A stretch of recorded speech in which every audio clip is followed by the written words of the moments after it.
rattamatkadega alustamiseks piisab absoluutselt sellest varustusest, mis sul juba olemas on.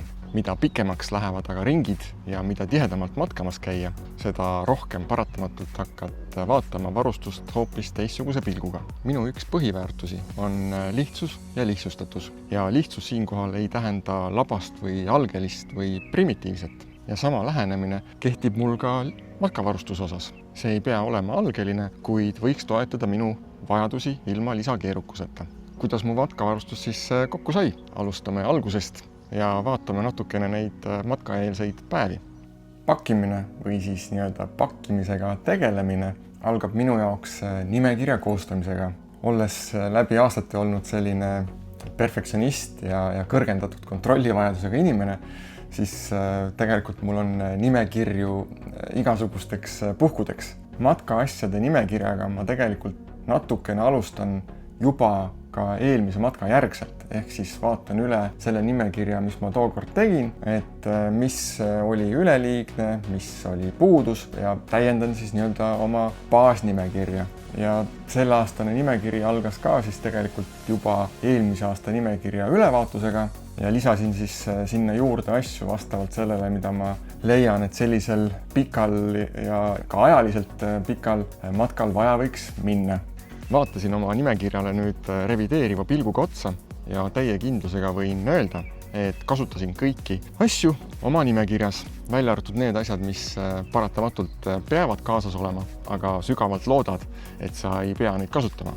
Näiteks enesekaitsevahendid, piprageel või pipragaas või siis näiteks ka rehviparanduskomplekt või esmaabipakike.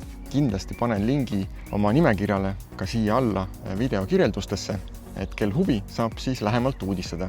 Kõiki asju selles listis ma ei hakka ühekaupa üle käima. Küll aga soovin välja tuua enda top 5 varustusest sellises suvalises järjekorras. Alustan Delfini kotisüsteemist. Olen läbi aastate katsetanud erinevaid süsteeme, erinevaid tootjaid ja Delfin on minu jaoks selge võitja. Selline stabiilne, mahukas, veekindel, lihtne kasutada ja lihtne rattalt maha võtta, kui peaks vajadus tekkima.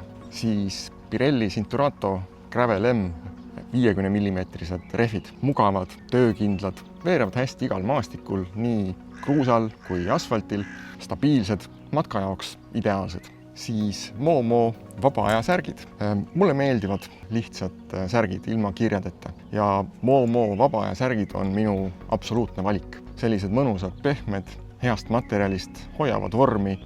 Oluline on see, et nad on käsitöö ja Eesti enda toode ja mis põhiline, nad kuivavad kiirelt ka niisama toas, näiteks riidepuul rippudes. Õhtul pesed kraanikausis ära ja hommikuks on kuivad. Siis action kaamera või pisike seikluskaamera. Kvaliteetne, stabiliseerib pilti, pisike, põrutus ja veekindel ja suurim boonus on see, et eraldi kaamera võtab vajaduse matka ajal oma telefoni näppida. Ja viimasena radar. Liikluskultuur on erinevates riikides ikkagi täiesti erinev. Samuti ka teekate ja teede olukord. Sageli on vaja sõita näiteks tee telgjoone lähedal või üldse tee teises servas selleks, et nii palju ei raputaks. Ja on ääretult kasulik, kui miski hoiatab sind, kui auto tagant läheneb või kui mitu autot tagant läheneb. Ja boonusena asi, millest ma siis puudust tundsin. Ja selleks oli koormarihm. Üleöö praamisõidutudel on tarvis rataspraamil kinnitada. Mina lootsin, et praamidel on olemas koha peal rihmad. Nii ka oli, aga need olid äärmiselt õlised, nad ei töötanud väga hästi, nad olid liiga pikad, liiga kohmakad ja kõige suuremad rihmad, mis üldse saada on.